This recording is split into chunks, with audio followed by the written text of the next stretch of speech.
হ'ব মালপানীপুৰ মাত্ৰ আমাকে জানা যাতে তেল বেশি দেখিলে নহয় শুনিলে নহয় আৰক্ষীয়ে থানাত কেনেধৰণৰ শব্দ ব্যৱহাৰ কৰে থানাত আৰক্ষীক মাল পানী লাগে মালপানীপুৰ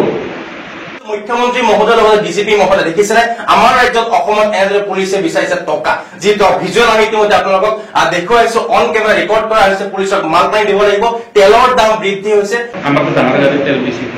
আমি আকৌ এবাৰ দেখুৱাইছো কেনেদৰে আৰক্ষী থানাত আৰক্ষী বিষয়াজনে তৰুণ বড়ো নামৰ আৰক্ষী বিষয়াজনে গোচৰ তৰিবলৈ যোৱা ব্যক্তিৰ পৰা মাল পানী টকা বিচাৰিছে আৰু অন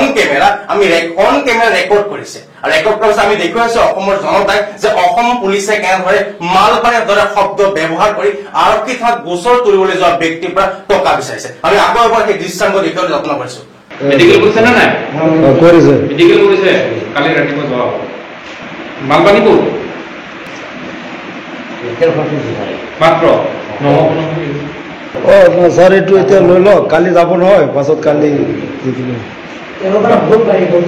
আৰু এনেদৰে আৰক্ষী থানাত এনেদৰে থানাৰ ভিতৰত গোচৰ তৰিবলৈ যোৱা ব্যক্তিৰ পৰা টকা বিচাৰিছে